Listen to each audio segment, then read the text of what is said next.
ಇದು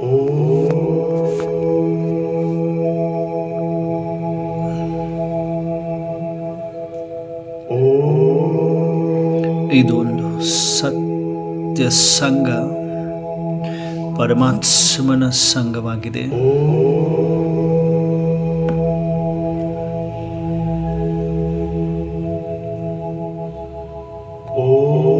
ಮೂರು ಸಾರಿ ನಾವೆಲ್ಲರೂ ಓಂ ಧ್ವನಿಯ ಉಚ್ಚಾರವನ್ನು ಮಾಡುತ್ತಾ ಸ್ಟ್ರೈಟಾಗಿ ಕಂಫರ್ಟಾಗಿ ಕುಳಿತುಕೊಂಡು ಓಂ ಧ್ವನಿಯನ್ನು ಉಚ್ಚಾರ ಮಾಡ್ತಾ ಇದ್ದೇವೆ. 3 ಬಾರಿ ಚೆಹರೆಯಲ್ಲಿ ಮುಗುಳ್ನಗೆಯಿರಲಿ. ಉಸಿರನ್ನು ತೆಗೆದುಕೊಳ್ಳುತ್ತಾ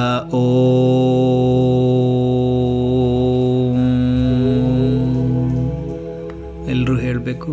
ಉಸಿರನ್ನು ತೆಗೆದುಕೊಳ್ಳುತ್ತಾ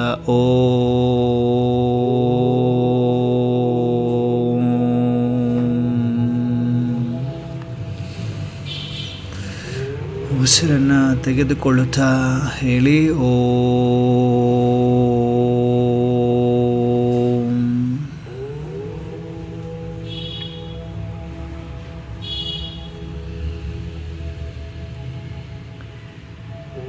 ಈ ದಿನ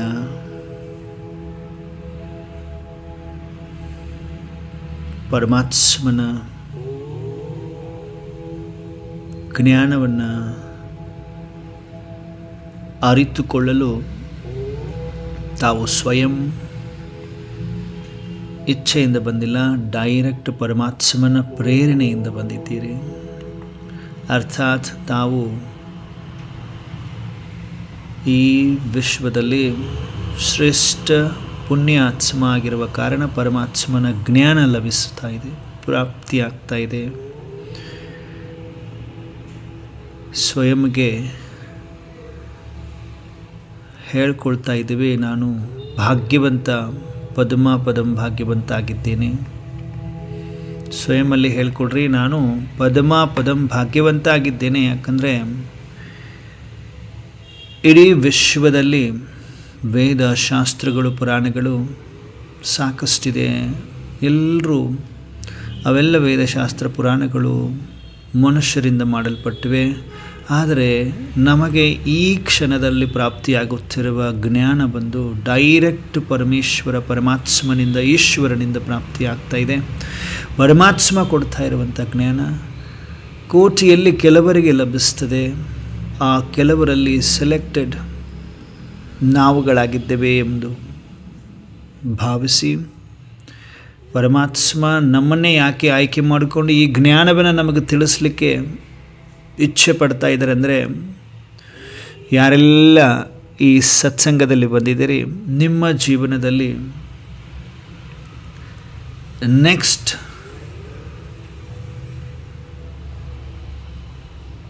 ಸೆಕೆಂಡ್ಗಳಲ್ಲಿ ಜೀವನ ಪರಿವರ್ತನೆಯಾಗುವ ಸಮಯ ಬಂದಿದೆ. ಜೀವನ ಪರಿವರ್ತನೆಯಾಗುವ ಸಮಯ ಬಂದಿದೆ. ಡೈರೆಕ್ಟ್ ಪರಮಾತ್ಮ ತನ್ನ ಮಕ್ಕಳನ್ನು ಆಯ್ಕೆ ಮಾಡಿಕೊಂಡು ಮೊದಲು ನಾವ್ಯಾರು ಎಂಬುದರ ಬಗ್ಗೆ ಜ್ಞಾನವನ್ನು ತಿಳಿಸಿಕೊಡ್ತಾರೆ. ಪ್ರಪಂಚದಲ್ಲಿ ದುಃಖ, ಅಶಾಂತಿ ಎಲ್ಲಿ ನೋಡಿದ್ರೂ ಕೂಡ ಅಶಾಂತಿಯ ವಾತಾವರಣ, ದುಃಖದ ವಾತಾವರಣ, ಮಾನಸಿಕ ರೋಗಗಳು ಹೆಚ್ಚುತ್ತಾ ಇದೆ. ವಿಜ್ಞಾನ ಮುಂದುವರಿತಾ ಇದೆ. ಎಷ್ಟೇ ವಿಜ್ಞಾನ ಮುಂದುವರಿದರೂ ಕೂಡ ಮಾನಸಿಕ ತೊಂದರೆಗಳಿಗೆ, ಗೊಂದಲಗಳಿಗೆ ಇದುವರೆಗೂ ಯಾವುದೇ ಔಷಧಿ ಇಲ್ಲ. ಮಾನಸಿಕ ಗೊಂದಲ, ಟೆನ್ಷನ್ಸ್, ಸ್ಟ್ರೆಸ್, ಡಿಪ್ರೆಷನ್ಸ್, ಆಂಗ್ಸೈಟಿ ಏನು ಈಗಿನ ದಿನಗಳಲ್ಲಿ ಜನಗಳು ಅನುಭವ ಮಾಡ್ತಾ ಇದ್ದಾರೆ, ಕಷ್ಟಪಡ್ತಾ ಇದ್ದಾರೆ. ಬಹಳ ಕಷ್ಟ ಅನ್ನಿಸ್ತಾ ಇದೆ. ಮನಸ್ಸು ಕಂಟ್ರೋಲಲ್ಲಿಲ್ಲ. ಎಲ್ಲದಕ್ಕೂ ಔಷಧಿ ಇಲ್ಲ. ಶರೀರಕ್ಕೆ ಏನಾದರೂ ತೊಂದರೆ ಆದರೆ ಹಾಸ್ಪಿಟಲ್ಗೆ ಹೋಗ್ತೇವೆ, ಮೆಡಿಸಿನ್ ತಗೊಳ್ತೇವೆ, ಸರಿ ಮಾಡ್ಕೊಳ್ತೇವೆ. ಆದರೆ ಮಾನಸಿಕ ತೊಂದರೆಗಳಿಗೆ ಏನು ಮಾಡ್ತೀವಿ? ಮಾನಸಿಕ ತೊಂದರೆಗಳಿಗೆ ಯೋಗ ಮಾಡ್ತೀರಾ?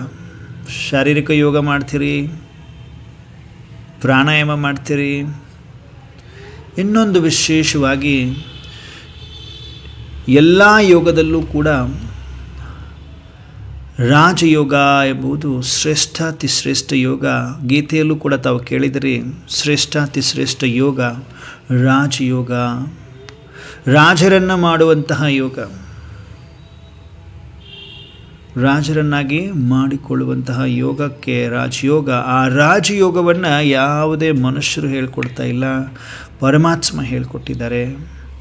ಸ್ವಯಂ ಪರಮಾತ್ಮ ಈಶ್ವರ ಹೇಳಿಕೊಟ್ಟಿರುವಂತಹ ಸಹಜ ರಾಜಯೋಗ. ಪ್ರಜಾಪಿತ ಬ್ರಹ್ಮಕುಮಾರೀಸ್ ಈಶ್ವರೀಯ ವಿಶ್ವವಿದ್ಯಾಲಯದಲ್ಲಿ ತಾವೆಲ್ಲರೂ ಕೇಳಿರುವ ಹಾಗೆ ಪ್ರಜಾಪಿತ ಬ್ರಹ್ಮಕುಮಾರೀಸ್ ಈಶ್ವರಿ ವಿಶ್ವವಿದ್ಯಾಲಯವೂ ಕೂಡ ಒಂದು ವಿದ್ಯಾಲಯ. ಎಲ್ಲಿ ಮಾನಸಿಕ ಒತ್ತಡಗಳು, ಟೆನ್ಷನ್ಸ್, ಡಿಪ್ರೆಷನ್ಸ್, ಆಂಗ್ಸೈಟಿ, ಏನೆಲ್ಲ ಗೊಂದಲಗಳಿದೆ, ಆ ಗೊಂದಲಗಳಿಗೆ ಸರಿಯಾದ ಔಷಧಿ ಇಲ್ಲಿ ಸಿಗ್ತದೆ. ಔಷಧಿ ಅಂದರೆ ಸೂಕ್ಷ್ಮವಾದ ಔಷಧಿ. ಹೇಗೆ ಮನಸ್ಸನ್ನು ಕಂಟ್ರೋಲ್ ಮಾಡಿಕೊಳ್ಬೇಕು, ಮನಸ್ಸು ಅಂದರೆ ಏನು, ಈ ಒಂದು ಜ್ಞಾನ ನಮ್ಮೆಲ್ಲರಿಗೂ ಇಲ್ಲಿ ಸಿಗುತ್ತೆ. ಪ್ರಜಾಪಿತ ಬ್ರಹ್ಮಕುಮಾರೀಸ್ ಈಶ್ವರೀಯ ವಿಶ್ವವಿದ್ಯಾಲಯದಲ್ಲಿ ಹೇಗೆ ಹೊರಗಡೆ ಜಗತ್ತಿನಲ್ಲೂ ಕೂಡ ವಿಷಯಗಳಿದೆ, ಸಬ್ಜೆಕ್ಟ್ಗಳಿದೆ, ಹಾಗೆ ಇಲ್ಲಿಯೂ ಕೂಡ 4 ಸಬ್ಜೆಕ್ಟ್ಗಳಿದೆ. ಈಶ್ವರೀಯ ಜ್ಞಾನ, ಯೋಗ, ಈಶ್ವರೀಯ ಮೌಲ್ಯಗಳ ಧಾರಣೆ ಹಾಗೂ ಈಶ್ವರೀಯ ಸೇವೆ ಅಂತ 4 ಸಬ್ಜೆಕ್ಟ್ಗಳಿದೆ.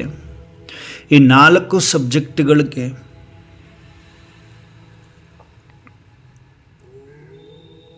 ಬ್ರಹ್ಮಕುಮಾರೀಸ್ ಈಶ್ವರೀಯ ವಿಶ್ವವಿದ್ಯಾಲಯದಲ್ಲಿ ಯಥಾರ್ಥವಾಗಿ ನಾವು ತಿಳ್ಕೊಳ್ತೇವೆ. ಮೊಟ್ಟ ಮೊದಲನೇ ವಿಷಯ ನಾವು ತಿಳ್ಕೋಬೇಕಾಗಿರೋದು ಏನೆಂದರೆ, ಇವೆಲ್ಲವನ್ನು ತಿಳ್ಕೋಬೇಕು. ಈ 4 ಸಬ್ಜೆಕ್ಟ್ಗಳಲ್ಲಿ ಆಳದಲ್ಲಿ ಹೋಗಬೇಕು ಅಂದರೆ ಮೊಟ್ಟ ಮೊದಲಿಗೆ ನಮ್ಮನ್ನು ನಾವು ಅರಿತುಕೊಳ್ಳಬೇಕು. ಸ್ವಯಮನ್ನು, ನಾನು ಯಾರು ಎಂಬುದನ್ನು ಅರಿತುಕೊಳ್ಳಬೇಕು. Know thyself. ಮೊಟ್ಟ ಮೊದಲಿಗೆ ನಾವು ಯಾರು ಎಂಬುದನ್ನು ತಿಳಿದುಕೊಳ್ಳಬೇಕಲ್ವ. ನಾವು ಯಾರು ಅಂತ ಕ್ವಶನ್ ಬಂದಾಗ ನಮ್ಮ ಹೆಸರುಗಳನ್ನ ಹೇಳ್ತೀವಿ. ಪ್ರೇಮ ಅಕ್ಕವರು ಅಂತ ಹೇಳ್ತೀರಿ, ಶಶಿ ಅಕ್ಕ ಅಂತ ಹೇಳ್ತೀರಿ, ಸತ್ಯಭಾಮ ಅಕ್ಕ ಅಂತ ಹೇಳ್ತೀರಿ, ಗೀತಕ್ಕ ಅಂತ ಹೇಳ್ತೀರಿ, ಜಯರಾಮಣ್ಣವರು ಅಂತ ಹೇಳ್ತೀರಿ, ತಮ್ಮ ಹೆಸರನ್ನು ಹೇಳ್ತೀರಿ, ಜಯರಾಮಣ್ಣ ಸೂಪರ್ ಹಿಟ್ SI ಅಂತ ಹೇಳ್ತೀರಿ. ಮತ್ತು ಸ್ವಯಂ ಪರಿಚಯವನ್ನು ಕೊಡುವಾಗ ನಾವು ಇಂಥವರು, ಇಂಥ ಮತದವರು, ಇಂಥ ಧರ್ಮದವರು ಅಂತ ಹೇಳ್ಕೊಳ್ತೀವಿ. ಆದರೆ ಇಲ್ಲಿ ಬಹಳ ಸೂಕ್ಷ್ಮವಾಗಿ ವಿಚಾರ ಮಾಡಿದಾಗ ನಾನು ಯಾರು ಎಂಬುದನ್ನು ಅಂತರಾಳದಿಂದ ಅರ್ಥ ಮಾಡಿಕೊಳ್ಳುವುದು ಅವಶ್ಯಕತೆ ಇದೆ. ನಾನು ಯಾರು, ನಾನು ನನ್ನದು ಅನ್ನುವುದು 2 ವಿಚಿತ್ರ ಮಾತುಗಳಿದೆ. ನಾನು ನನ್ನದು ಅಂತ ಹೇಳ್ತೀವಿ. ಈಗ ನಮ್ಮ ಶರೀರದಲ್ಲಿ ಕರ್ಮ ಇಂದ್ರಿಯಗಳಿದೆ, ಜ್ಞಾನೇಂದ್ರಿಯಗಳಿದೆ, ಜಿತೇಂದ್ರಿಯಗಳಿದಾವಲ್ವ. ಇವುಗಳಿಗೆ ಈಗ ನಮ್ಮ ಕರ್ಮ ಇಂದ್ರಿಯಗಳು, ಫಾರ್ ಎಕ್ಸಾಂಪಲ್ ಕೈ ಇದೆ, ನನ್ನ ಕೈ ಅಂತ ಹೇಳ್ತೀವಿ. ಇದಕ್ಕೆ ನನ್ನ ಮುಖ ಅಂತ ಹೇಳ್ತೀವಿ, ನನ್ನ ತಲೆ ಅಂತ ಹೇಳ್ತೀವಿ.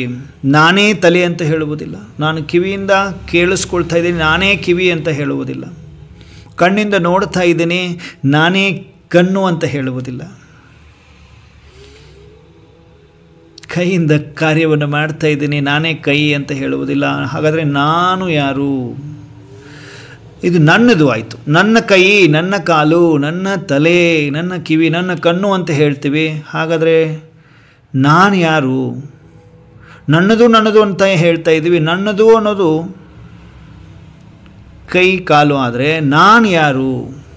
ನಾನೇ ಕೈ, ನಾನೇ ಕಿವಿ, ನಾನೇ ಕಣ್ಣು ಅಂತ ಹೇಳಲಿಕ್ಕೆ ಆಗ್ತಾ ಇದೆಯಾ? ಇಲ್ಲಲ್ವಾ? ಹಾಗಾದರೆ ನಾನು ಅನ್ನುವಂಥವ್ರು ಯಾರೋ ಇದ್ದಾರೆ ನನ್ನಲ್ಲಿ, ಈ ಶರೀರದಲ್ಲಿ.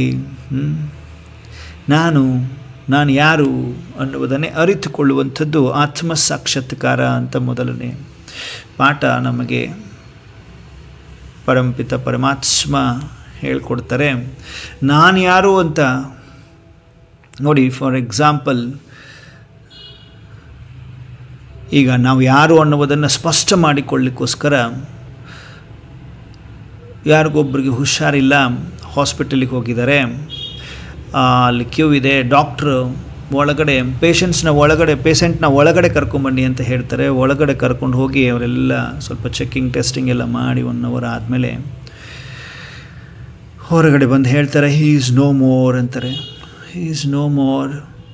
ಬಾಡಿನ ಹೊರಗಡೆ ತೊಗೊಂಡು ಹೋಗಿ ಅಂತ ಹೇಳ್ತಾರೆ. ಪೇಷೆಂಟ್ನ ಹೊರಗಡೆ ತೊಗೊಂಡು ಹೋಗಿ ಅಂತ ಹೇಳುವುದಿಲ್ಲ, ಬಾಡಿ ತೊಗೊಂಡು ಹೋಗಿ, ಶರೀರವನ್ನು ತೆಗೆದುಕೊಂಡು ಹೋಗಿ ಹೊರಗಡೆ ಅಂತ ಹೇಳ್ತಾರೆ. ಅಲ್ಲಿ ಸ್ಟಾರ್ಟಿಂಗಲ್ಲಿ ಹೋಗುವಾಗ ಪೇಷೆಂಟ್ ಅಂತ ಕರೆದಂತಹ ಶಬ್ದ ಒಳಗಡೆ ಹೋಗಿ ಆಪರೇಷನ್ ಎಲ್ಲ ಆದಮೇಲೆ ಅವರು ಸತ್ತೋದ್ರು ಅಂತ ಹೇಳ್ತಾರಲ್ವ, ಹೀ ಈಸ್ ನೋ ಮೋರ್ ಅಂತ ಹೇಳ್ತಾರೆ. ಆವಾಗ ಪೇಷೆಂಟ್ನ ಹೊರಗಡೆ ಕರ್ಕೊಂಡೋಗಿ ಅಂತ ಹೇಳುವುದಿಲ್ಲ, ಆದರೆ ಬಾಡಿನ ಹೊರಗಡೆ ತಗೊಂಡೋಗಿ ಅಂತ ಹೇಳ್ತಾರೆ. ಬೆಲೆ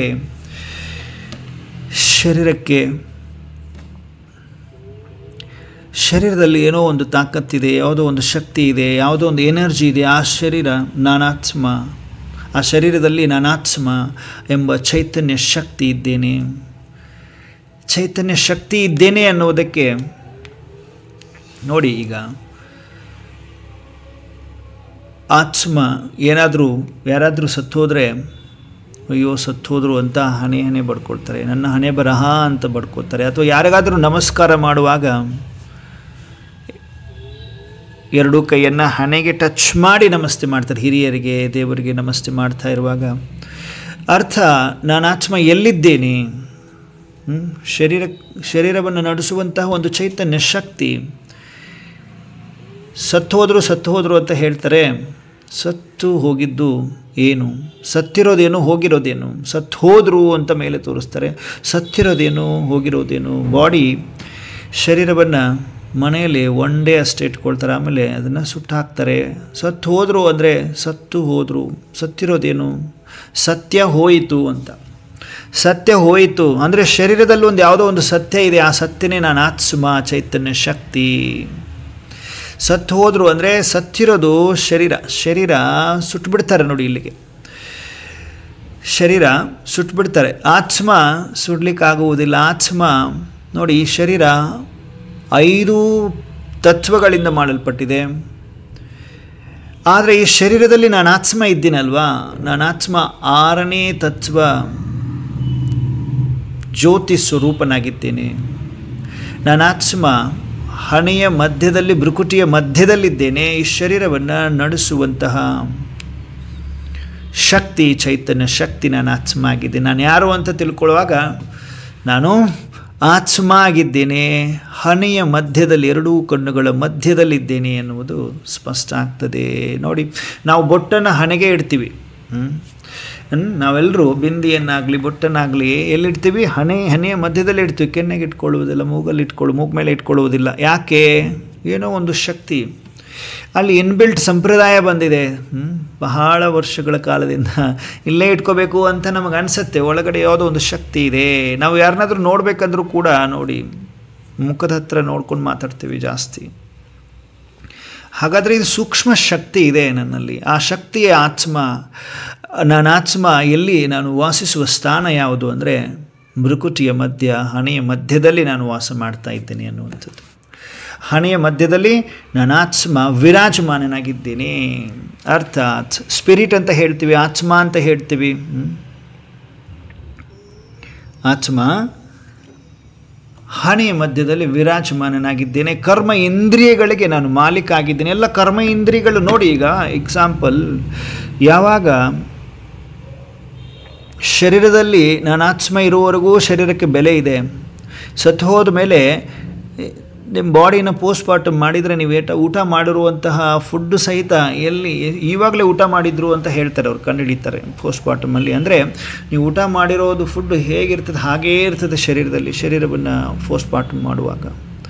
ಹಾಗಾಗಿ ಇಲ್ಲಿ ವಿಚಾರ ಮಾಡಬೇಕಾಗಿರುವಂಥದ್ದು, ಈ ಶರೀರ ಅನ್ನೋದು ಯಂತ್ರ, ಈ ಶರೀರ ಅನ್ನೋವಂಥದ್ದು ಕಾರ್ ಆಯಿತು. ಆ ಕಾರಲ್ಲಿ ಒಬ್ಬ ಡ್ರೈವರ್ ಇದ್ದಾನೆ, ಆ ಡ್ರೈವರೇ ನಾನಾತ್ಮ, ನಾನು ನನ್ನದು ಅನ್ನೋದು ಕನ್ಫರ್ಮ್ ಆಗ್ತಾಯಿದೆ, ಸ್ಪಷ್ಟ ಆಗ್ತಾಯಿದೆ.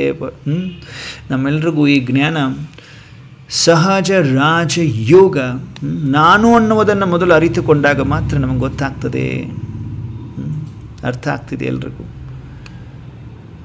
ನಾನು ಯಾರು?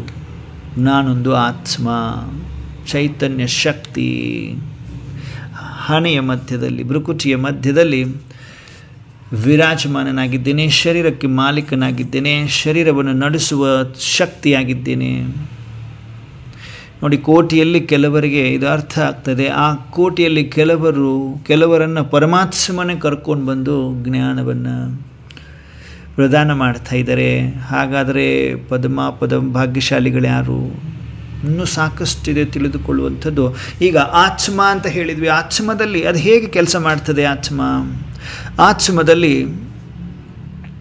3 ಸೂಕ್ಷ್ಮ ಶಕ್ತಿಗಳಿದೆ. ಆತ್ಮದಲ್ಲಿ 3 ಸೂಕ್ಷ್ಮ ಶಕ್ತಿಗಳಿದೆ. ಮನಸ್ಸು, ಬುದ್ಧಿ, ಸಂಸ್ಕಾರ ಅಂತ. ಮೈಂಡ್, ಇಂಟೆಲೆಕ್ಟ್, ರಿಸೋಲ್ಸ್ ಅಂತ ಹೇಳ್ತೀವಿ. ಮನಸ್ಸು, ಬುದ್ಧಿ, ಸಂಸ್ಕಾರ. ನೋಡಿ, ಮನಸ್ಸೇನು ಮಾಡ್ತದೆ? ಸಂಕಲ್ಪಗಳನ್ನು ಉತ್ಪತ್ತಿ ಮಾಡ್ತದೆ. ಸೂಕ್ಷ್ಮವಾದ ಶಕ್ತಿ ಇದು. ನನ್ನ ಆತ್ಮದಲ್ಲಿರುವಂತಹ ಸೂಕ್ಷ್ಮವಾದ ಶಕ್ತಿ. ನನ್ನ ಆತ್ಮ ಅಭೌತಿಕ, ಶರೀರ ಭೌತಿಕ ಬಲೆ. ಆದರೆ ಈ ಭೌತಿಕ ಶರೀರದಲ್ಲಿ ಅಭೌತಿಕ ಒಂದು ಶಕ್ತಿ ಆತ್ಮ ನಾನು. ಆತ್ಮದಲ್ಲಿ 3 ವಿಶೇಷ ಶಕ್ತಿಗಳಿದೆ, ಸೂಕ್ಷ್ಮ ಶಕ್ತಿಗಳು. ಆತ್ಮದಲ್ಲಿ 3 ವಿಶೇಷ ಶಕ್ತಿಗಳು, ಮನಸ್ಸು, ಬುದ್ಧಿ, ಸಂಸ್ಕಾರ ಅಂತ.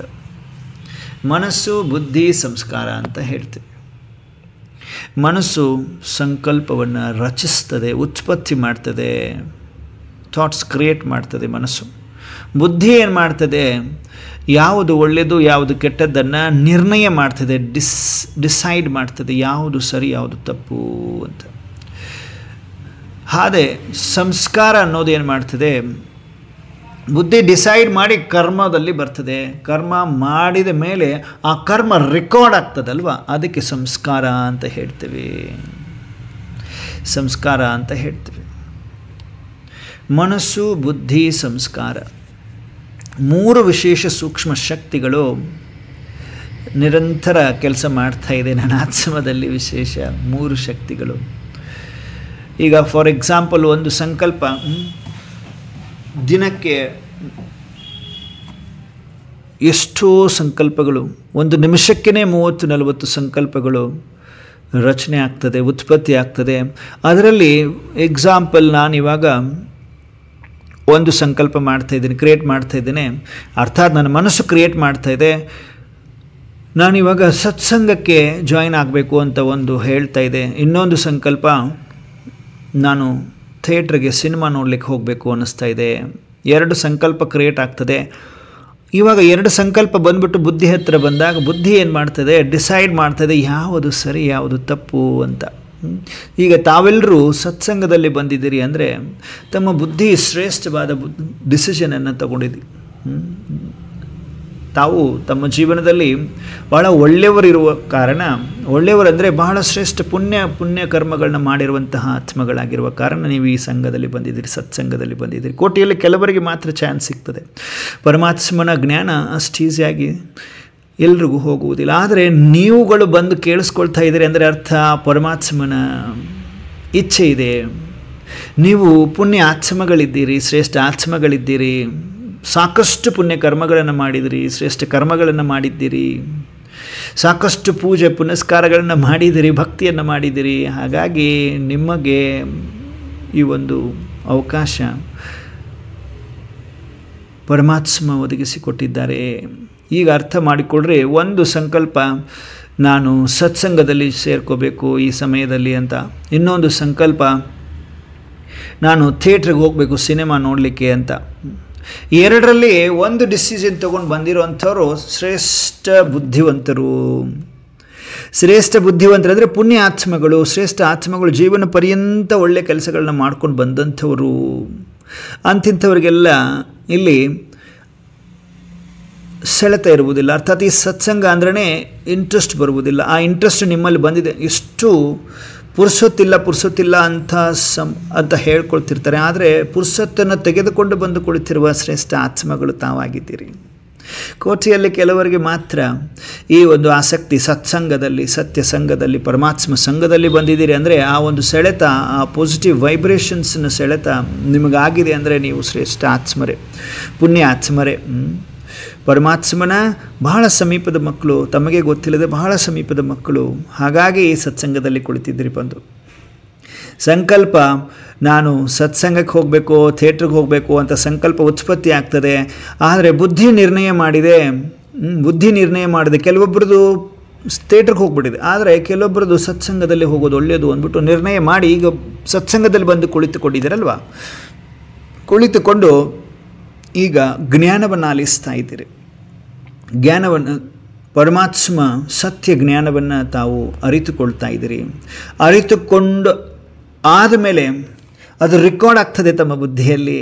ಅದಕ್ಕೆ ಸಂಸ್ಕಾರ ಅಂತ ಹೇಳ್ತೀವಿ. ಏನೋ ಒಂದು ಕರ್ಮ ಮಾಡ್ತೀವಿ, ಸಂಕಲ್ಪ ಮಾಡ್ತೀವಿ. ಮೊದಲು ಸಂಕಲ್ಪ ಉತ್ಪತ್ತಿ ಆಗ್ತದೆ. ಈಗ ನಾನು ಊಟ ಮಾಡಬೇಕು ಅಂತ ಸಂಕಲ್ಪ ಮಾಡ್ತೇನೆ. ಸಂಕಲ್ಪ ಮಾಡಿದ ಮೇಲೆ ಅದನ್ನು ಕರ್ಮದಲ್ಲಿ ತರ್ತೇನೆ. ಡಿಸೈಡ್ ಮಾಡಿ ಹೌದು ನಾನು ಊಟ ಮಾಡಬೇಕು ಅಂತ ಬುದ್ಧಿ ಡಿಸೈಡ್ ಮಾಡಿ ಊಟ ಮಾಡಿಸುತ್ತೆ.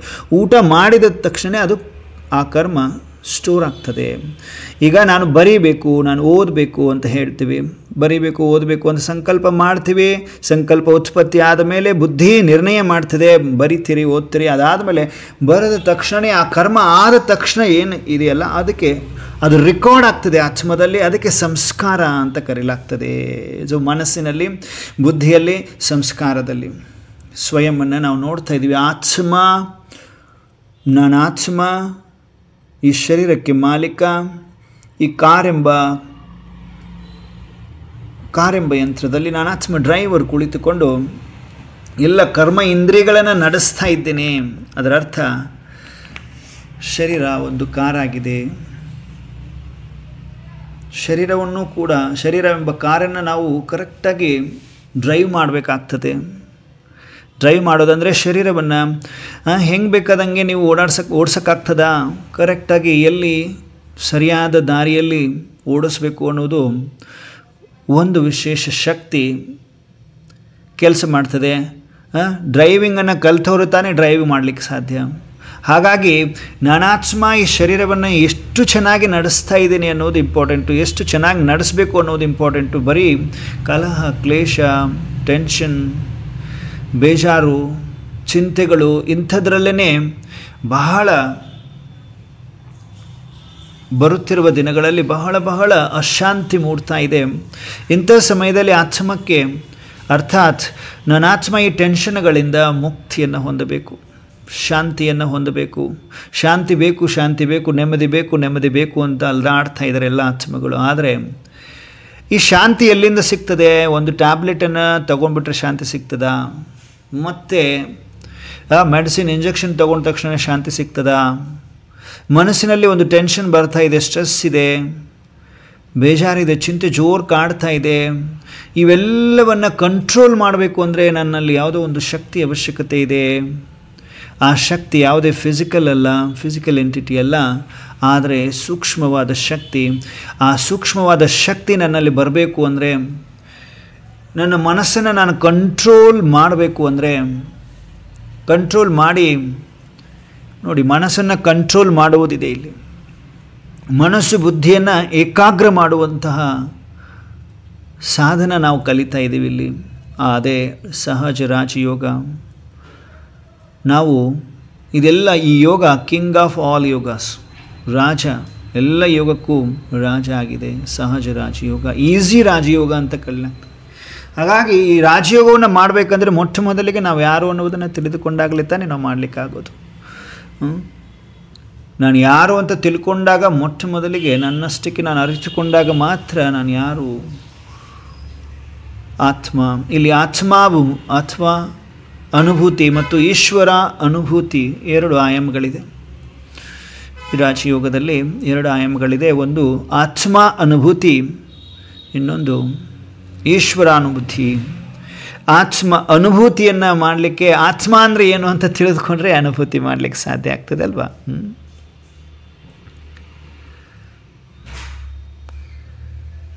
ಈಗ ನಾವೆಲ್ಲರೂ ಕೆಲ ಕ್ಷಣಗಳನ್ನು ಆತ್ಮದ ಅನುಭೂತಿಯ ಮಾಡುವ ಅಭ್ಯಾಸವನ್ನು ಮಾಡೋಣ. ಸ್ಟ್ರೇಟ್ ಆಗಿ ಕಂಫರ್ಟ್ ಆಗಿ ಕುಳಿತುಕೊಂಡಿದ್ದೇವೆ. ಉಸಿರನ್ನು ತೆಗೆದುಕೊಳ್ತಾ ಉಸಿರನ್ನು ಬಿಡ್ತಾ ನಮ್ಮ ಕಾನ್ಸಂಟ್ರೇಷನನ್ನು ಕಾನ್ಷಿಯಸ್ನ ಎರಡೂ ಕಣ್ಣುಗಳ ಮಧ್ಯದಲ್ಲಿ, ಸ್ವಯಂವನ್ನು ಎರಡೂ ಕಣ್ಣುಗಳ ಮಧ್ಯದಲ್ಲಿ ನೋಡಿ. ನಾನು ಒಂದು ಚೈತನ್ಯ ಶಕ್ತಿ, ಈ ಶರೀರಕ್ಕೆ ಮಾಲೀಕನಾಗಿದ್ದೀನಿ ಅನುಭವ ಮಾಡಿ. ಹೀಗೆ ಕಾಮೆಂಟ್ರಿ ಕೊಡಿ. ಸ್ವಯಂವನ್ನು ನೋಡಿ. ಎರಡೂ ಕಣ್ಣುಗಳ ಮಧ್ಯದಲ್ಲಿ ನಾನೊಂದು ದಿವ್ಯ ಚೇತನ ಪ್ರಕಾಶಮಯ ಜ್ಯೋತಿ. ಎರಡೂ ಕಣ್ಣುಗಳ ಮಧ್ಯದಲ್ಲಿ ಜಗಮಗಿಸ್ತಾ ಇದ್ದೇನೆ, ಬೆಳಗುತ್ತಾ ಇರುವ ಜ್ಯೋತಿ ನಾನಾತ್ಮ. ನಾನಾತ್ಮ ಎರಡೂ ಕಣ್ಣುಗಳ ಮಧ್ಯದಲ್ಲಿ ಬಲೆ ಇದ್ದೇನೆ. ಇಡೀ ದೇಹಕ್ಕೆ ಚೈತನ್ಯ ಶಕ್ತಿಯನ್ನು ಒದಗಿಸುವ ಕರೆಂಟ್ ಆಗಿದ್ದೇನೆ ನಾನಾತ್ಮ. ಅನುಭವ ಮಾಡಿ. ಎರಡೂ ಕಣ್ಣುಗಳ ಮಧ್ಯದಲ್ಲಿ ಆತ್ಮ ಚೈತನ್ಯ ಶಕ್ತಿ, ಶರೀರಕ್ಕೆ ಮಾಲೀಕ, ಕರ್ಮ ಇಂದ್ರಿಯಗಳಿಗೆ ಮಾಲೀಕ ನಾನಾತ್ಮ. ಅಂತರಾಳದಲ್ಲಿ ಶಾಂತಿ. ನಾನಾತ್ಮನ ಮೂಲ ಗುಣ ಸ್ವಧರ್ಮ ಶಾಂತಿಯಾಗಿದೆ. ನಾನಾತ್ಮ ಶಾಂತ ಸ್ವರೂಪನಾಗಿದ್ದೇನೆ. ನಾನಾತ್ಮ ಶಾಂತ ಸ್ವರೂಪನಾಗಿದ್ದೇನೆ. ನಾನಾತ್ಮ ಪ್ರೇಮ ಸ್ವರೂಪನಾಗಿದ್ದೇನೆ. ನಾನಾತ್ಮ ಶಕ್ತಿ ಸ್ವರೂಪನಾಗಿದ್ದೇನೆ. ನಾನಾತ್ಮ ಶಾಂತ ಸ್ವರೂಪನಾಗಿದ್ದೇನೆ. ಎರಡೂ ಕಣ್ಣುಗಳ ಮಧ್ಯದಲ್ಲಿ ಒಂದು ಪ್ರಕಾಶತೆ ಕಂಡು ಬರ್ತಾ ಇದೆ. ನಾನಾತ್ಮ ಜ್ಯೋತಿ, ದೀಪದಂತೆ ಬೆಳಗುತ್ತಿದ್ದೇನೆ. ನಾನಾತ್ಮ ಚೈತನ್ಯ ಶಕ್ತಿ, ಚೈತನ್ಯ ಶಕ್ತಿ. ನಾನಾತ್ಮ ಶಾಂತ ಸ್ವರೂಪನಾಗಿದ್ದೇನೆ. ನಾನಾತ್ಮ ಶಾಂತ ಸ್ವರೂಪನಾಗಿದ್ದೇನೆ. ಶಾಂತ ಸ್ವರೂಪನಾಗಿದ್ದೇನೆ. ನಿರಂತರ ಈ ಸ್ವಮಾನವನ್ನು ಹೇಳಿ. ನಾನಾತ್ಮ ಶಾಂತ ಸ್ವರೂಪನಾಗಿದ್ದೇನೆ. ಶಾಂತಿಯೇ ನನ್ನ ಸ್ವಧರ್ಮವಾಗಿದೆ. ಶಾಂತ ಸ್ವರೂಪ ನಾನಾತ್ಮ. ಶಾಂತ ಸ್ವರೂಪ ನಾನಾತ್ಮ. ಶರೀರಕ್ಕೆ ಮಾಲೀಕ ನಾನಾತ್ಮ. ಎಲ್ಲ ಕರ್ಮ ಇಂದ್ರಿಯಗಳಿಗೆ, ಜ್ಞಾನೇಂದ್ರಿಯಗಳಿಗೆ, ಜಿತೇಂದ್ರಿಯಗಳಿಗೆ ಚೈತನ್ಯ ಶಕ್ತಿ ನಾನಾತ್ಮ. ಶಕ್ತಿಯನ್ನು ಒದಗಿಸಿಕೊಡುವ ಶ್ರೇಷ್ಠಾತಿ ಶ್ರೇಷ್ಠ ಎನರ್ಜಿ ನಾನಾತ್ಮ. ನಾನಾತ್ಮ ಈಗ ಹಣೆ ಮಧ್ಯದಲ್ಲಿ ಬಿಂದುವಿನ ರೂಪದಲ್ಲಿ ನಾನಾತ್ಮ ಜಗಮಗಿಸ್ತಾ ಇದ್ದೇನೆ, ಹೊಳೆಯುತ್ತಿದ್ದೇನೆ, ಪ್ರಕಾಶಿಸುತ್ತಿದ್ದೇನೆ. ಶಾಂತ ಸ್ವರೂಪನಾಗಿದ್ದೇನೆ. ಶಾಂತ ಸ್ವರೂಪನಾಗಿದ್ದೇನೆ.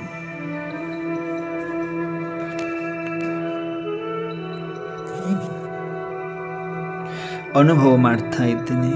ಬೇರೆ ಯಾವುದೇ ಸಂಕಲ್ಪವಿಲ್ಲ. ಭೃಕುಟಿಯ ಮಧ್ಯದಲ್ಲಿ ನನ್ನನ್ನು ಸ್ವಯಂವನ್ನು ನಾನು ನೋಡ್ತಾ ಇದ್ದೇನೆ. ನಾನು ಇಲ್ಲಿದ್ದೇನೆ, ಚೈತನ್ಯ ಶಕ್ತಿಯಾಗಿದ್ದೇನೆ, ಶಾಂತ ಸ್ವರೂಪನಾಗಿದ್ದೇನೆ.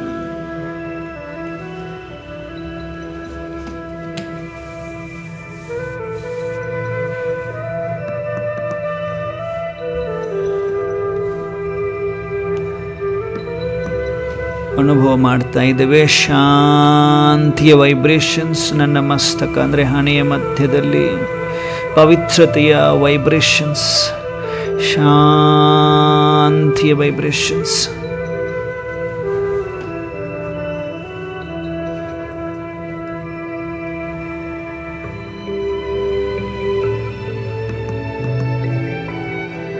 ಅಂತರಾಳದ ಶಾಂತಿಯನ್ನು ತಲುಪಿದ್ದೇನೆ. ನನ್ನ ಆತ್ಮನ ಮೂಲ ಗುಣವೇ ಶಾಂತಿಯಾಗಿದೆ.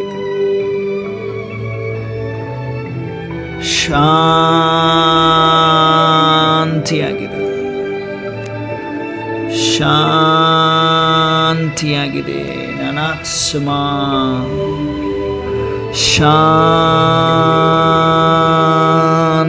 ಸ್ವರೂಪನಾಗಿದ್ದೇನೆ. ಶಾಂತ ಸ್ವರೂಪನಾಗಿದ್ದೇನೆ.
ಶಾಂತ ಸ್ವರೂಪನಾಗಿದ್ದೀನಿ.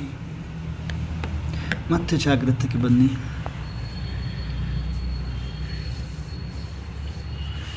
ನೋಡಿ, ಯಾರಾದರೂ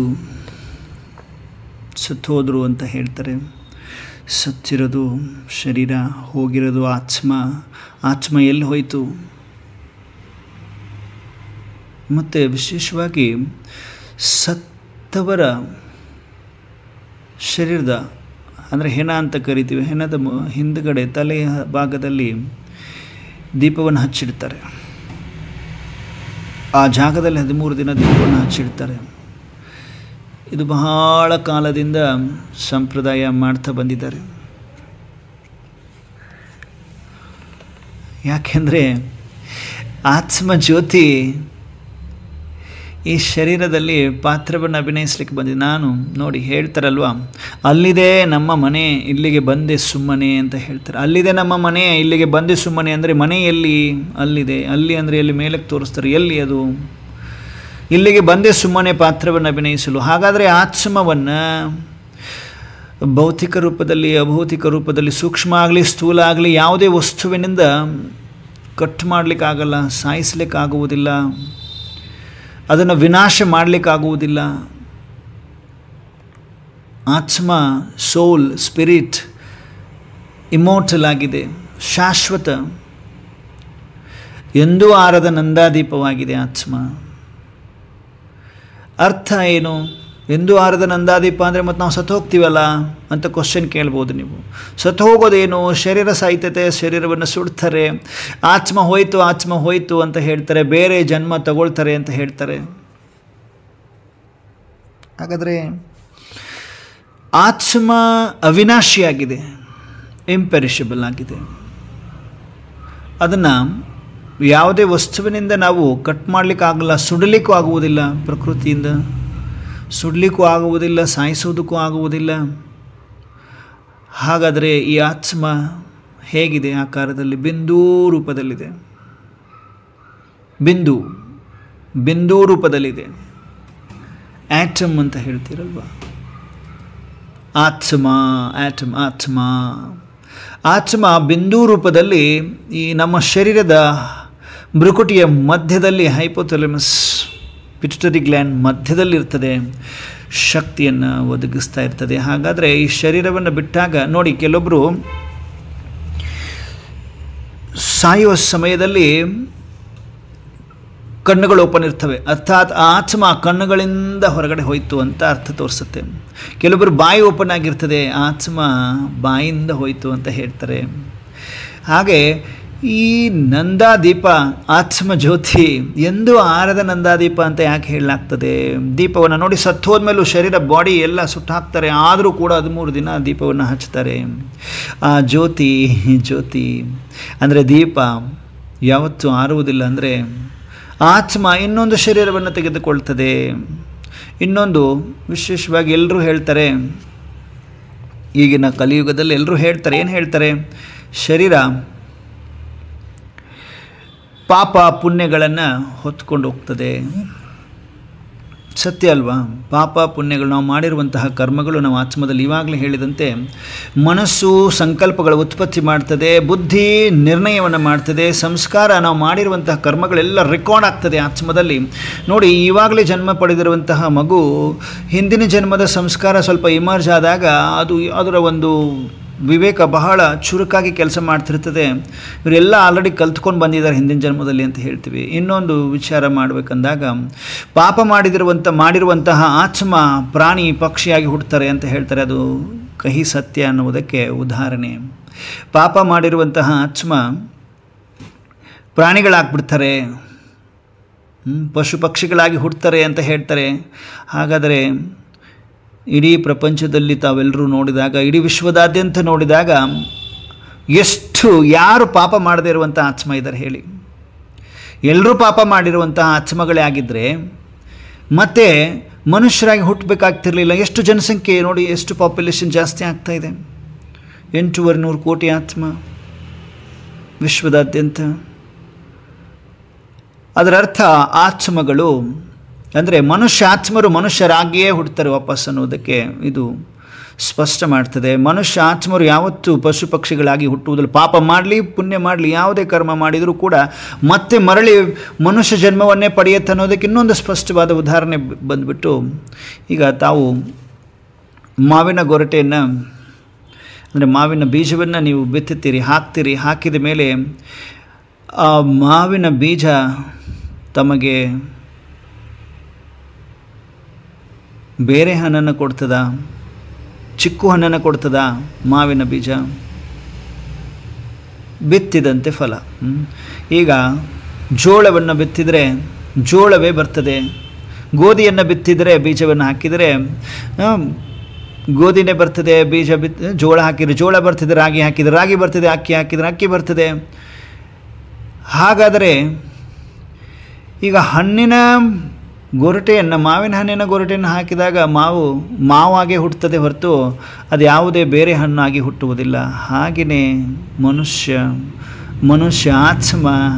ಮನುಷ್ಯ ಆತ್ಮನಾಗಿ ಹುಟ್ಟಿದ್ದಾರೆ ಅಂದಮೇಲೆ ಎಂಥದೇ ಕರ್ಮ ಮಾಡಿದರೂ, ಪಾಪ ಮಾಡಿದರೂ, ಪುಣ್ಯ ಮಾಡಿದರೂ ಕೂಡ ಆತ್ಮ ಮನುಷ್ಯನಾಗೇ ಹುಟ್ಟುತ್ತೆ ಎನ್ನುವುದಕ್ಕೆ ಸ್ಪಷ್ಟೀಕರಣ ಇದು.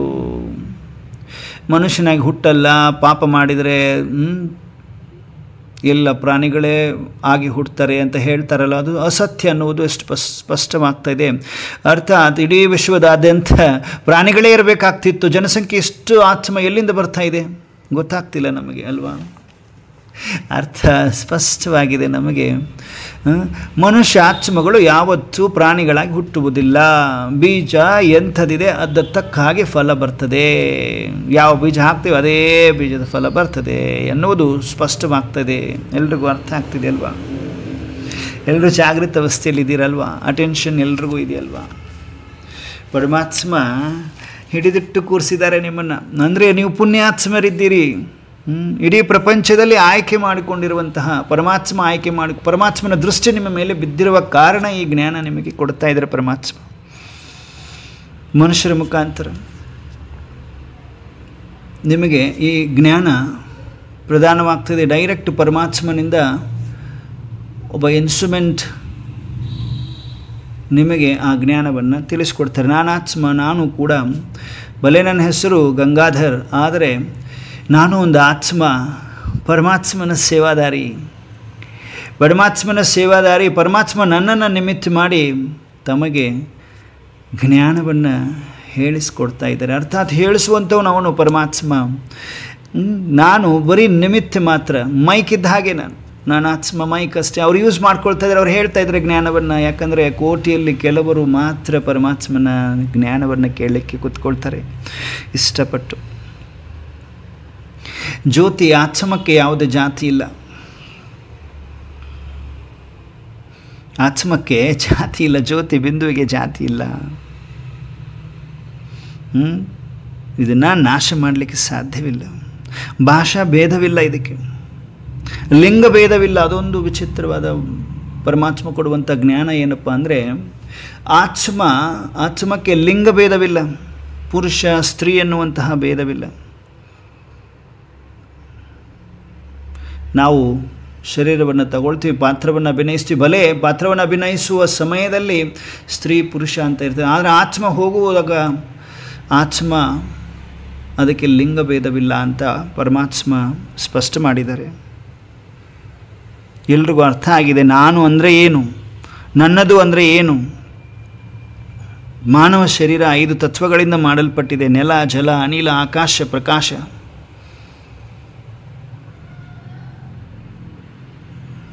ಐದು ತತ್ವಗಳಿಂದ ಮಾಡಿದೆ, ಎಲ್ರಿಗೂ ಗೊತ್ತಿದೆ ಶರೀರ.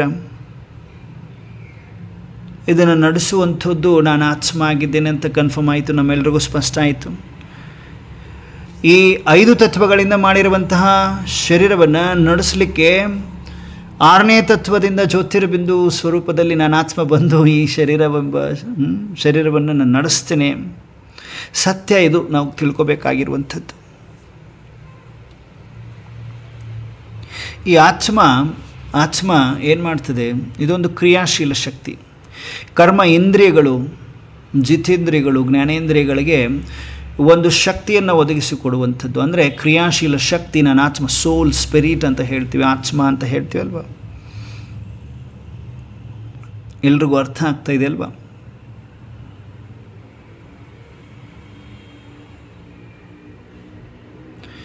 ಆತ್ಮ ಜ್ಞಾನವನ್ನು, ಆತ್ಮ ಸಾಕ್ಷಾತ್ಕಾರವನ್ನು ಈ ದಿನ ಪರಮಾತ್ಮ ನಮ್ಮೆಲ್ಲರಿಗೂ ತಿಳಿಸಿಕೊಟ್ಟಿದ್ದಾರೆ. ಮೊದಲನೇ ಪಾಠ ಆತ್ಮದ ಬಗ್ಗೆ. ಇನ್ನು ಆತ್ಮ ವಿಚಾರಗಳನ್ನು ಎಷ್ಟು ಮಾಡ್ತದೆ, ಎಷ್ಟು ಸಮಯಕ್ಕೆ ಎಷ್ಟು ಕ್ರಿಯೇಟ್ ಆಗ್ತದೆ, ಸಂಕಲ್ಪಗಳು ಎಲ್ಲಿ ಪ್ರೊಡ್ಯೂಸ್ ಆಗ್ತದೆ, ಅರ್ಥಾತ್ ಉತ್ಪತ್ತಿ ಎಲ್ಲಿ ಆಗ್ತದೆ, ಸಂಕಲ್ಪಗಳ ವಿಚಾರಗಳ ಉತ್ಪತ್ತಿ ಎಲ್ಲಿ ಆಗ್ತದೆ, ಮನಸ್ಸಿನಲ್ಲಿ ಆಗ್ತದೆ. ಬುದ್ಧಿ ಡಿಸೈಡ್ ಮಾಡ್ತದೆ, ಸಂಸ್ಕಾರ ರೆಕಾರ್ಡ್ ಮಾಡ್ಕೊಳ್ತದೆ, ಅದೇ ಸಂಸ್ಕಾರ ಆಗ್ತದೆ ಅಂತ ಹೇಳಿದ್ವಿ. ವಿಚಾರಗಳಲ್ಲಿ ನಾನಾ ಥರದ ವಿಚಾರಗಳಿದೆ. ಅವಶ್ಯಕ, ಅನಾವಶ್ಯಕ, ನಕಾರಾತ್ಮಕ, ಸಕಾರಾತ್ಮಕ, ಸಾಧಾರಣ ವಿಚಾರಗಳು ನಡೀತಾ ಇರ್ತದೆ. ದಿನಕ್ಕೆ 30,000 ಸಂಕಲ್ಪಗಳು ನಡೆಯುತ್ತೆ ಅನ್ನುವುದು ನಾವು ತಿಳ್ಕೊಂಡ್ವಿ.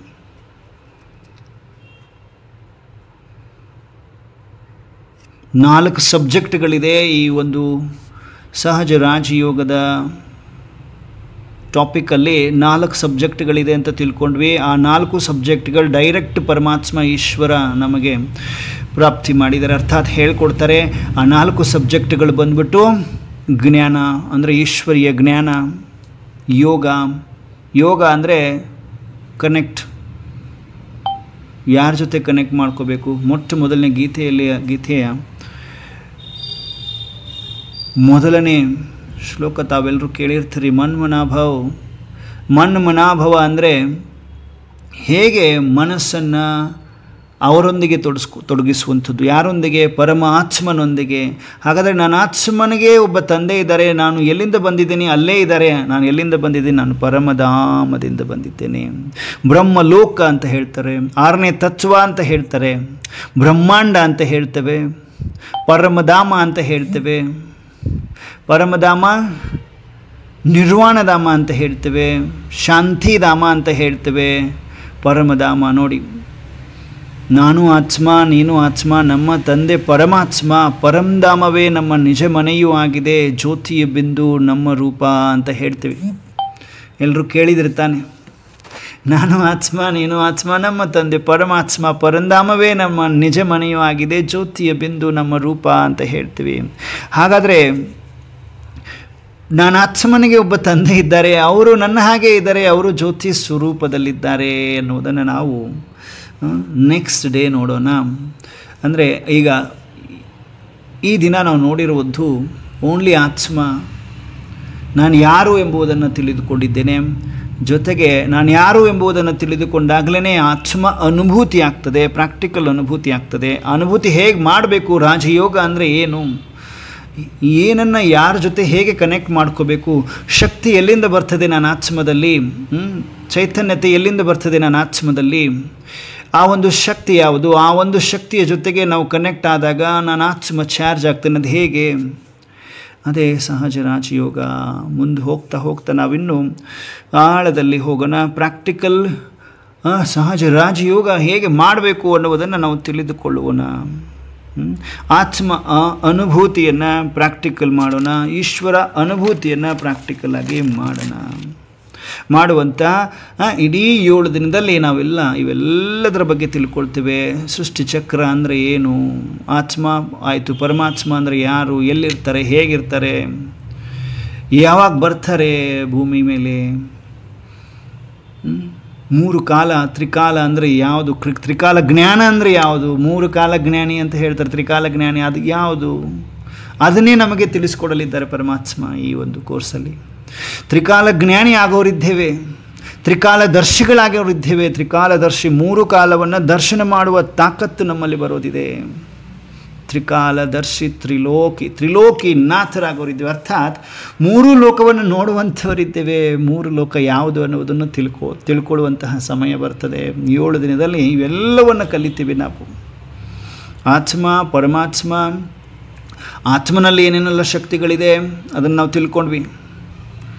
3 ಸೂಕ್ಷ್ಮ ಶಕ್ತಿಗಳಿದೆ, ಆತ್ಮ, ಮನಸ್ಸು, ಬುದ್ಧಿ, ಸಂಸ್ಕಾರ. ಮತ್ತು ಆತ್ಮನ ಮೂಲ ಗುಣಗಳು ಯಾವುದು? ಮೊದಲು ಗುಣಗಳಿತ್ತು, ನಮ್ಮ ಆತ್ಮದಲ್ಲೇ ಇತ್ತು, ಅದನ್ನು ಹೇಗೆ ಜಾಗೃತಾವಸ್ಥೆಗೆ ತರುವಂಥದ್ದು ಅನ್ನೋದು ನೋಡೋಣ.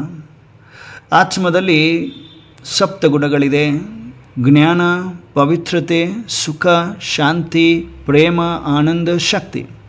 ಈ 7 ಗುಣಗಳು ನನ್ನ ಆತ್ಮನ ಒರಿಜಿನಲ್ ಗುಣಗಳಾಗಿದೆ. ಪ್ರಾಕ್ಟಿಕಲಿ ನೋಡಿ, ಶಾಂತಿ ಬೇಕು ಅಂತಿದ್ದೀವಿ ಅಂದರೆ ಆಲ್ರೆಡಿ ನನ್ನ ಆತ್ಮದಲ್ಲಿ ಶಾಂತಿ ಇದೆ, ಆದರೆ ಅದು ಕಳೆದು ಹೋಗಿದೆ.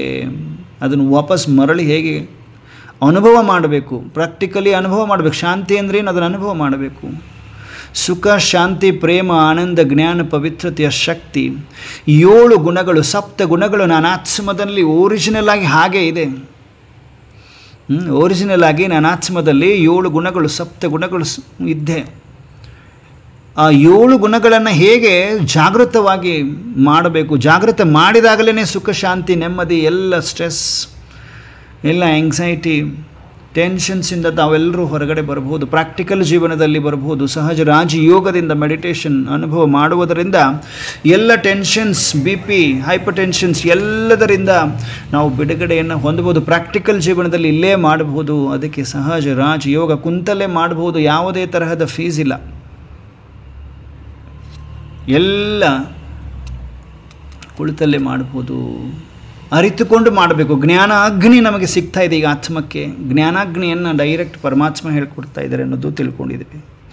ಹಾಗಾದರೆ ಪರಮಾತ್ಮ, ನನ್ನ ಆತ್ಮ ಯಾವ ಒಂದು ತತ್ವದಿಂದ ಬರ್ತೀನಲ್ವ, ಆ ತತ್ವಕ್ಕೆ ಬ್ರಹ್ಮ ಲೋಕ ಅಂತ ಹೇಳ್ತೀವಿ, ಬ್ರಹ್ಮಾಂಡ ಅಂತ ಹೇಳ್ತೀವಿ, ಪರಮಧಾಮ ಅಂತ ಹೇಳ್ತೇವೆ. ಅದಕ್ಕೆ ಸೂಪರ್ ಲುಮಿನಸ್ ವರ್ಲ್ಡ್ ಅಂತ ಹೇಳ್ತೀವಿ. ಎಲ್ಲಿ ಪರಮಾತ್ಮ ನನ್ನ ಆತ್ಮನ ತಂದೆ ಇದ್ದಾರೆ, ಸುಪ್ರೀಮ್ ಅಬಾರ್ಡ್ ಅಂತ ಹೇಳ್ತೀವಿ. ನೋಡಿ, ಗಾಢ ನಿದ್ರೆಯಲ್ಲಿ ಹೋದಾಗ ಗಾಢ ನಿದ್ರೆಯಿಂದ ಎದ್ದು ಬಂದ ಸೆಕೆಂಡಿನಲ್ಲಿ 1 or 2 ಸಂಕಲ್ಪ ಮಾತ್ರ, ವಿಚಾರಗಳು ಮಾತ್ರ ಇರ್ತದೆ. ಇದನ್ನೆಲ್ಲ ಸೈಂಟಿಫಿಕಲಿ ಪ್ರೂವ್ ಮಾಡಿರುವಂಥದ್ದು. ಜಾಗೃತ ಅವಸ್ಥೆಯಲ್ಲಿ ಬಂದ ತಕ್ಷಣ 1 ಅಥವಾ 2 ಸಂಕಲ್ಪಗಳಿರ್ತವೆ. ಅದಕ್ಕೆ ಡೆಲ್ಟಾ ವೇವ್ಸ್ ಅಂತ ಹೇಳ್ತಾರೆ. ಇದನ್ನೆಲ್ಲ ಟೆಸ್ಟ್ ಮಾಡಲಾಗಿದೆ. ಮನುಷ್ಯ ಎದ್ದ ತಕ್ಷಣ ಅವರ ಒಂದು ಮೈಂಡನ್ನು ಚೆಕ್ ಮಾಡಲಾಗಿದೆ. ಡೆಲ್ಟಾ ವೇವ್ಸ್, ಆ ಸ್ಟೇಜು ಬಹಳ ಸುಖದ ಸ್ಟೇಜು. ಆ ಸ್ಟೇಜನ್ನು ಜಾಗೃತ ಅವಸ್ಥೆಯಲ್ಲಿದ್ದು ನಾವು ಮಾಡ್ಬೋದು. ಅದು ಹೇಗೆ? ಬ್ರಹ್ಮಾಂಡಕ್ಕೆ ನಮ್ಮನ್ನು ನಾವು ಕನೆಕ್ಟ್ ಮಾಡಿಕೊಂಡಾಗ.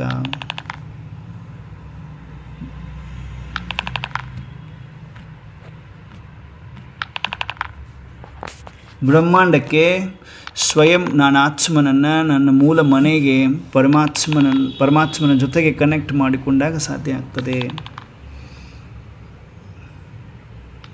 ಅರ್ಥ ಆಗ್ತಿದೆಯಲ್ವಾ ಎಲ್ರಿಗೂ?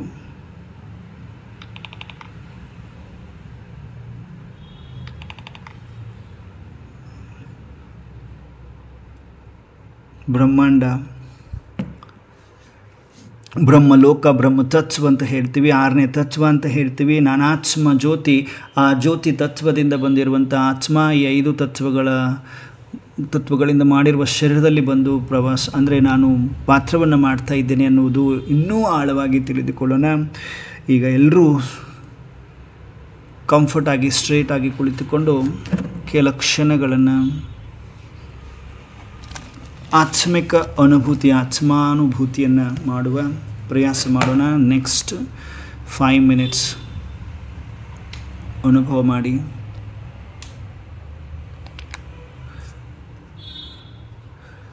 ಭ್ರುಕುಟಿಯ ಮಧ್ಯದಲ್ಲಿ ಸ್ವಯಂವನ್ನು, ಅರ್ಥಾತ್ ನಾನೊಂದು ದಿವ್ಯ ಚೇತನ, ಪ್ರಕಾಶಿಸುತ್ತಿರುವ ಶಕ್ತಿ, ಹಣೆಯ ಮಧ್ಯದಲ್ಲಿ ವಿರಾಜಮಾನನಾಗಿರುವ ಶಕ್ತಿ, ನಾನು ಅವತರಿಸಿದ್ದೇನೆ ಈ ಶರೀರದಲ್ಲಿ ಪಾತ್ರವನ್ನು ಅಭಿನಯಿಸಲು. ನನ್ನ ಮನೆ ಅಲ್ಲಿದೆ, ಅದು ಪರಮಧಾಮವಾಗಿದೆ. ಅನುಭವಕ್ಕೆ ಬರಲಿ. ಸ್ವಯಂವನ್ನು ನೋಡಿ. ನಾನು ಚೈತನ್ಯ ಶಕ್ತಿ. ಈಗ ಆತ್ಮ ಅನುಭೂತಿ. ಭ್ರುಕುಟಿಯ ಮಧ್ಯದಲ್ಲಿ, 2 ಕಣ್ಣುಗಳ ಮಧ್ಯದಲ್ಲಿ ನೋಡಿದಾಗ ಒಂದು ಪ್ರಕಾಶತೆ ಇದೆ, ಚೈತನ್ಯ ಶಕ್ತಿ ಇದೆ. ಅದೇ ನಾನು ಆತ್ಮ ಆಗಿದ್ದೇನೆ, ನಾನು ಆತ್ಮ ಆಗಿದ್ದೇನೆ, ನಾನು ಆತ್ಮ ಆಗಿದ್ದೇನೆ, ಶಾಂತ ಸ್ವರೂಪನಾಗಿದ್ದೇನೆ. ಹೇಳಿದ ಹಾಗೆ ವಿಜುವಲೈಸ್ ಮಾಡ್ತಾ ಹೋಗೋಣ. ಈಗ ನಾನು ಆತ್ಮ ದೀಪದಂತೆ ಬೆಳಗುತ್ತಾ ಹಣೆಯ ಮಧ್ಯದಿಂದ ಆಚೆ ಬರ್ತಾ ಇದೆ. ಅನುಭವ ಮಾಡಿ, ಇಮ್ಯಾಜಿನ್ ಮಾಡಿಕೊಳ್ರಿ. ದೀಪದಂತೆ ಜಗಮಗಿಸುತ್ತಾ ನಾನಾತ್ಮ ಜ್ಯೋತಿ. ಈಗ ಭೌತಿಕ ಶರೀರದಿಂದ ಆಚೆ ಬಂದಿದ್ದೇನೆ. ಮನೆಯಲ್ಲಿ ಈ ಸ್ಥೂಲ ಶರೀರವನ್ನು ಸುತ್ತು ಹಾಕುತ್ತಾ ಕಿಟಕಿಯ ಮುಖಾಂತರ ಆಚೆ ಹೊರಟಿದ್ದೇನೆ. ಅನುಭವ ಮಾಡಿ. ಆತ್ಮದೀಪದಂತೆ ಹೊರಟಿದೆ, ಆಕಾಶದತ್ತ ಹೊರಟಿದೆ. ಆಕಾಶದಲ್ಲಿ ಸೂರ್ಯ, ಚಂದ್ರ, ನಕ್ಷತ್ರ, ತಾರಾಗಣ ಅನುಭವ ಮಾಡಲಿಕ್ಕೆ ಸಾಧ್ಯ ಆಗ್ತಾ ಇದೆ. ವಿಜುವಲೈಸ್ ಮಾಡ್ಕೊಳ್ತಾ ಇದ್ದೇವೆ. ನಾನು ಆತ್ಮ, ಶರೀರಕ್ಕೆ ಮಾಲೀಕ, ದೀಪದಂತೆ ಜಗಮಗಿಸುತ್ತಿರುವ ಬಿಂದು, ಶರೀರದ ಬಾಣದಿಂದ ಆಚೆ ಬಂದು ಕಿಟಕಿಯ ಮುಖಾಂತರ ಆಚೆ ಆಕಾಶದತ್ತ ಹೊರಟಿದ್ದೇನೆ. ಚುಕ್ಕಿ ಹಾಗೆ, ನಕ್ಷತ್ರದ ಹಾಗೆ ಹೊಳಿತಾ ಇದ್ದೇನೆ. ಆಕಾಶದಲ್ಲಿ ಸೂರ್ಯ, ಚಂದ್ರ, ನಕ್ಷತ್ರ, ತಾರಾಗನ್ ಎಲ್ಲವನ್ನು ಪಾರು ಮಾಡುತ್ತಾ ಇನ್ನಷ್ಟು ಎತ್ತರಕ್ಕೆ ಹೋಗ್ತಾ ಇದ್ದೇನೆ. ಆಕಾಶ ತತ್ವವನ್ನು ಪಾರು ಮಾಡಿದ್ದೇನೆ. ಅಲ್ಲಿ ದೇವಲೋಕ, ಸ್ಟಾರ್ಟಿಂಗ್ ಸ್ಟೇಜ್ ಅಲ್ವಾ, ದೇವಲೋಕ ಅಂತ ಹೇಳೋಣ. ದೇವಲೋಕದಲ್ಲಿ ನಾನು ತಲುಪಿದ್ದೇನೆ. ಇಲ್ಲಿ ದೊಡ್ಡದಾದ ಕ್ಯೂ ಇದೆ, ಬಹಳ ಜನರು ನಿಂತಿದ್ದಾರೆ ದೇವಲೋಕದಲ್ಲಿ. ಆ ಕ್ಯೂ ಅಲ್ಲಿ ನಾನು ನಿಲ್ತಾ ಇದ್ದೇನೆ. ಕ್ಯೂ ಅಂದರೆ ಸಾಲು, ದೊಡ್ಡದಾದ ಪಂಕ್ತಿ ಸಾಲಿದೆ. ಆ ಸಾಲಿನಲ್ಲಿ ನಾನು ಕೂಡ ನಿಂತ್ಕೊಳ್ತಾ ಇದ್ದೇನೆ. ಮುಂದುಗಡೆ ಇಷ್ಟೊಂದು ಜನರು ನಿಂತಿದ್ದಾರೆ. ದೂರದಿಂದ ಪರಮಾತ್ಮ ಎಲ್ಲರಿಗೂ ಪ್ರಸಾದವನ್ನು ಕೊಡ್ತಾ ಇದ್ದಾರೆ. ಆ ಪ್ರಸಾದವನ್ನು ನಾನು ಸ್ವೀಕಾರ ಮಾಡಬೇಕು ಅನ್ನುವಂತಹ ಹಂಬಲದಿಂದ ನಾನು ಕ್ಯೂ ಅಲ್ಲಿ ಅಂದರೆ ಸರದಿಯಲ್ಲಿ ಅಂದರೆ ಪಂಕ್ತಿಯಲ್ಲಿ ಸಾಲಿನಲ್ಲಿ ನಿಂತುಕೊಂಡಿದ್ದೇನೆ. ನಿಧಾನವಾಗಿ ಎಲ್ಲರದು ಸರದಿ ಮುಗಿತಾ ಬಂತು. ಈಗ ನನ್ನ ಸರದಿ ಬಂದಿದೆ, ಅನುಭವ ಮಾಡಿ. ಈಗ ನನ್ನ ಸರದಿ ಬಂದಿದೆ. ಎದುರುಗಡೆ ಪರಮಾತ್ಮ ಇದ್ದಾರೆ. ಪರಮಾತ್ಮ ಮುಗುಳ್ನಗ್ತಾ ಇದ್ದಾರೆ. ಅವರ ವರದಾನಿ ಹಸ್ತವನ್ನು ನನ್ನ ತಲೆ ಮೇಲೆ ಇಡ್ತಾ ಇದ್ದಾರೆ. ಅನುಭವ ಮಾಡಿ. ಪರಮಾತ್ಮನ ವರದಾನಿ ಹಸ್ತ ನನ್ನ ತಲೆಯ ಮೇಲಿದೆ. ಪರಮಾತ್ಮ ನನಗೆ ವರದಾನವನ್ನು ಕೊಡ್ತಾ ಇದ್ದಾರೆ. ಮಗು, ನಿಶ್ಚಿಂತ ಚಕ್ರವರ್ತಿ ಆತ್ಮ ಭವ.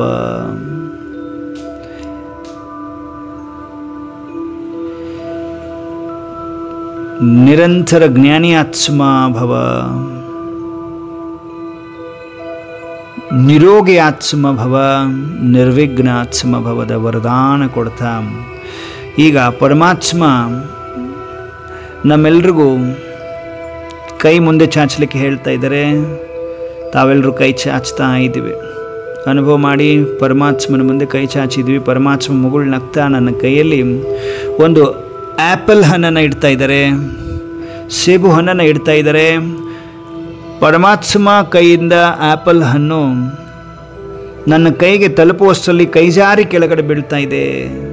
ಅಯ್ಯೋ, ಪ್ರಸಾದ ಕೈ ಬಿತ್ತು, ಕೆಳಗಡೆ ಬಿತ್ತು ಅಂತ ಅನುಭವ ಆಗ್ತಾಯಿದೆ.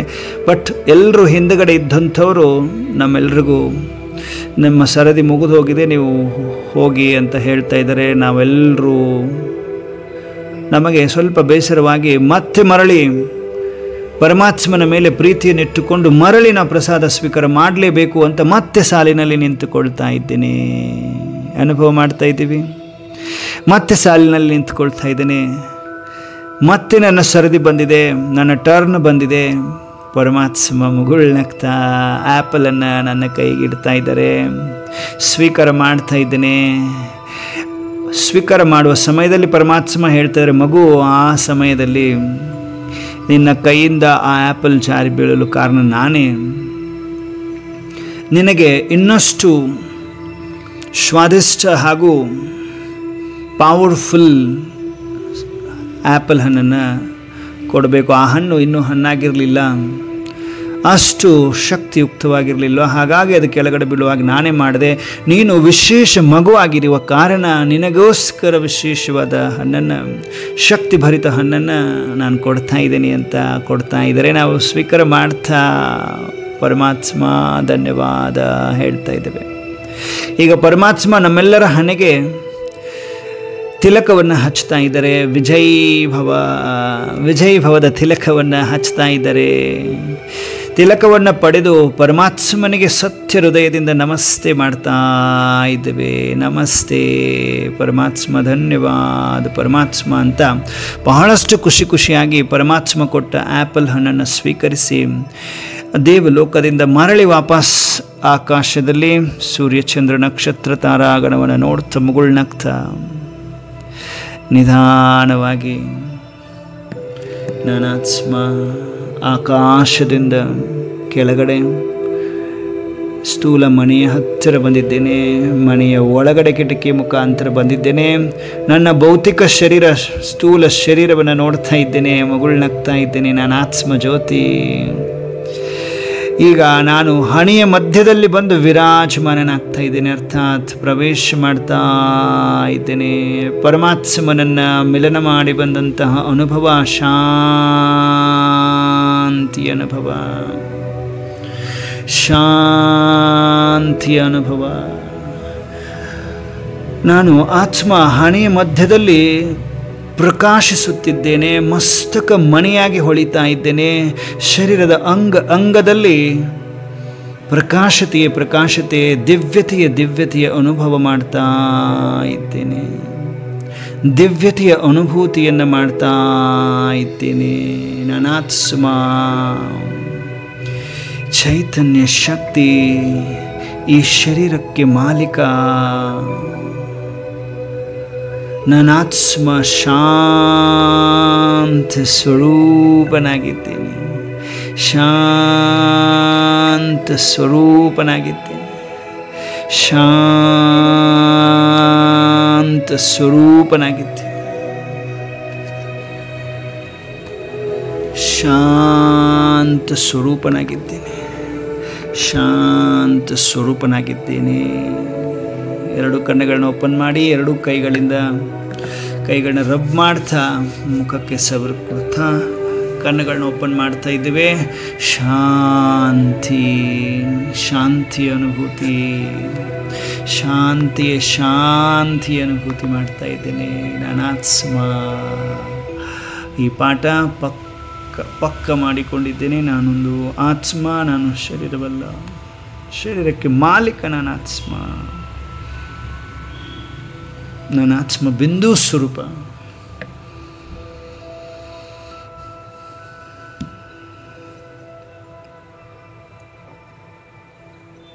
ನನ್ನ ಆತ್ಮದಲ್ಲಿ, ನನ್ನ ಆತ್ಮನ ಮೂಲ ಗುಣಗಳು, ಒರಿಜಿನಲ್ ಗುಣಗಳು ಪವಿತ್ರತೆ, ಜ್ಞಾನ, ಸುಖ, ಶಾಂತಿ, ಪ್ರೇಮ, ಆನಂದ, ಶಕ್ತಿ.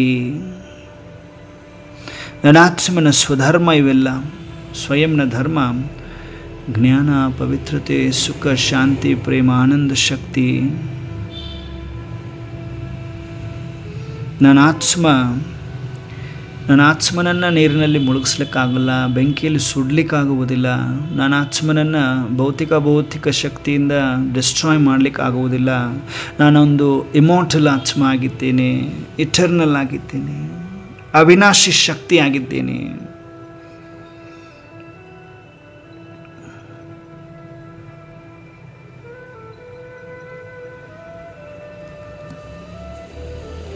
ನನ್ನ ಆತ್ಮ ಚೈತನ್ಯ ಶಕ್ತಿಯಾಗಿದ್ದೇನೆ.